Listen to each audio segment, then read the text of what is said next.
The story of Rome begins modestly, a small village on the banks of the Tiber River.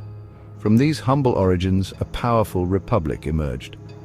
Founded on principles of shared governance, the Roman Republic prided itself on its system of checks and balances.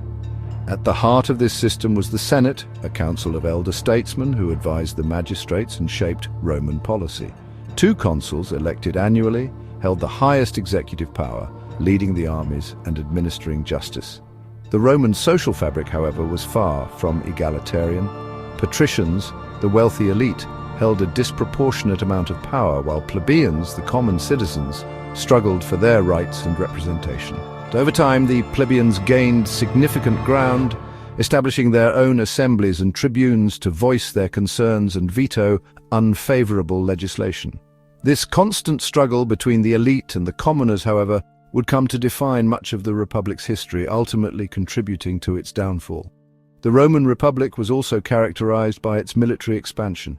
Driven by a combination of ambition, fear, and the need for resources, the Roman legions marched outwards, conquering neighboring territories and transforming Rome from a city-state into a vast empire. This expansion, while bringing wealth and prestige, also sowed the seeds of the Republic's demise. As Rome's power and influence grew, so too did the internal pressures on its political system. The spoils of war, including vast wealth and a large influx of slaves, widened the gap between the rich and poor, fueling social unrest. The traditional values of civic duty and public service began to erode, replaced by greed and personal ambition. The Senate, once a symbol of Roman wisdom and stability, became increasingly fractured and corrupt, its members more concerned with advancing their own interests than serving the needs of the Republic. The once stable political system began to crumble under the weight of its own contradictions. The legions, once fiercely loyal to the Republic, became increasingly loyal to their generals who could offer them land and riches in return for their support. This dangerous precedent set the stage for a new breed of ambitious military leaders, willing to challenge the authority of the Senate and use their armies to seize power for themselves. The Roman Republic, once a beacon of stability and prosperity, was teetering on the brink of collapse. The very institutions that had made Rome great were now contributing to its downfall. The stage was set for a period of civil war and upheaval, from which a new Rome ruled by emperors would eventually emerge. The transition from republic to empire would be a long and bloody process, marked by the rise and fall of powerful figures and the gradual erosion of the republic's founding principles. Among the ambitious generals who rose to prominence during this tumultuous period, one name stands out: Gaius Julius Caesar. A brilliant military strategist and charismatic leader, Caesar quickly climbed the ranks of Roman politics, forming a powerful alliance with Pompey the Great and the wealthy Crassus, known as the First Triumvirate. Together, they dominated Roman politics, but their alliance was short-lived. Crassus died on a disastrous campaign in Parthia, leaving Caesar and Pompey to contend for supremacy. Caesar's campaigns in Gaul, modern-day France, further enhanced his reputation as a military genius and earned him the unwavering loyalty of his troops. Fearing Caesar's growing power and popularity, the Senate, led by Pompey, ordered him to disband his army and return to Rome as a private citizen. Caesar refused, famously crossing the Rubicon River with his legions, an act of defiance that marked the beginning of a civil war. Caesar emerged victorious from the civil war, defeating Pompey and his allies. He returned to Rome not as a conquering hero, but as a dictator, assuming absolute power and implementing a series of reforms aimed at consolidating his control and addressing some of the problems that had plagued the Republic. Caesar's reign, however, was short-lived. Feared for his ambition and seen by some as a tyrant, he was assassinated on the Ides of March 15th, 44 BCE, by a group of senators who believed they were saving the Republic. They were tragically mistaken. Caesar's assassination only plunged Rome deeper into chaos, paving the way for his adopted son and heir, Octavian, to seize power and usher in the Roman Empire. Following another period of civil war, Octavian, later known as Augustus, emerged as the undisputed ruler of Rome. Shrewd and calculating, Augustus understood that outright dictatorship was not the path to lasting stability. Instead, he carefully cultivated an image of himself as a restorer of the Republic, even while consolidating power in his own hands. He skillfully managed the Senate, respecting its traditions while ensuring his own authority. Augustus also implemented a series of reforms aimed at addressing the root causes of the Republic's decline. He reformed the army, making it a professional force, loyal to the emperor, and established a centralized bureaucracy to administer the vast empire.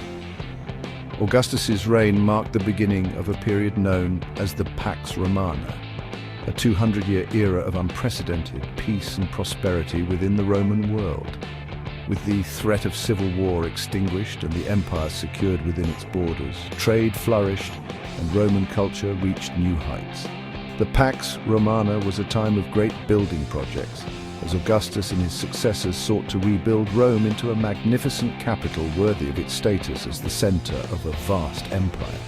The Colosseum, the Pantheon, and countless other architectural marvels were constructed during this period, showcasing the ingenuity and engineering prowess of the Romans.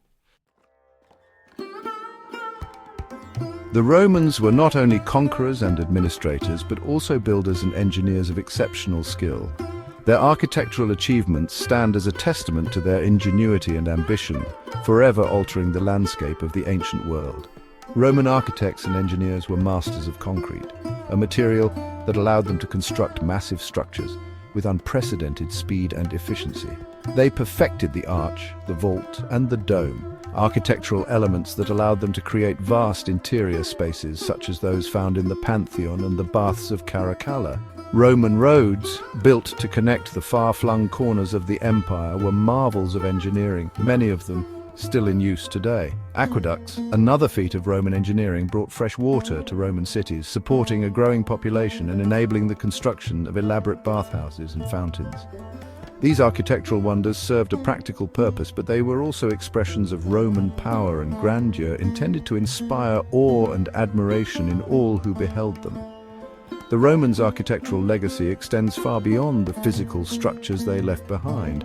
Their innovative use of materials, their mastery of engineering principles, and their grand vision continue to inspire architects and engineers today. From the bridges we cross to the buildings we inhabit, the Roman influence on architecture is undeniable. Roman society was a complex tapestry woven from diverse peoples and cultures. At the heart of Roman life was the family, headed by the paterfamilias, the eldest male, who held absolute authority over his household. Social status was paramount in Roman society, with a clear hierarchy dividing the elite from the commoners, and slaves forming the lowest rung of the social ladder. Despite the rigidity of the social structure, there were opportunities for social mobility, particularly through military service or commercial success. Roman religion was polytheistic, with a pantheon of gods and goddesses who were believed to influence every aspect of human life. Religious festivals and games were an integral part of Roman culture, providing entertainment and reinforcing social bonds. The Romans were also influenced by the Greeks, adopting their mythology, philosophy, and artistic traditions. Roman literature, however, developed its own distinct voice, with writers like Virgil, Ovid, and Horace producing works that would become classics of Western literature. Roman law, with its emphasis on justice and fairness, was one of Rome's most enduring legacies. The principles of Roman law, such as the presumption of innocence and the right to a fair trial, continue to influence legal systems around the world. The Pax Romana, while a period of unprecedented peace and prosperity, did not last forever. By the 3rd century CE, the Roman Empire was showing signs of strain. A series of weak and corrupt emperors, coupled with economic instability and relentless pressure from barbarian tribes along its borders, gradually weakened the empire from within. Civil wars became increasingly common, further draining the empire's resources and manpower. The once invincible legions, plagued by low morale and recruitment problems, were no longer able to defend the empire's vast frontiers. In response to these internal and external pressures, the empire was divided in two. The Western Roman Empire, ruled from Rome, and the Eastern Roman Empire, later known as the Byzantine Empire, ruled from Constantinople. The division of the empire, however, did little to halt its decline. The Western Roman Empire, beset by economic woes, political instability, and barbarian invasions, continued to weaken. In 410 CE, the unthinkable happened. Rome, the Eternal City, was sacked by the Visigoths, an event that sent shockwaves throughout the empire and marked a turning point in history. The Western Roman Empire limped on for a few more decades, but it was clear that the end was near.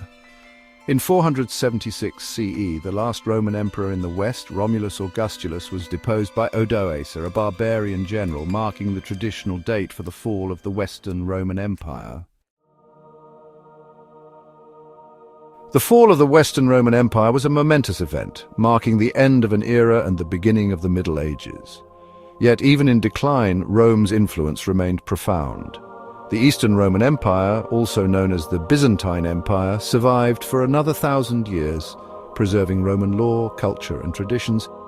In the West, the legacy of Rome lived on in the countless churches, monasteries, and kingdoms that emerged from the ruins of the empire.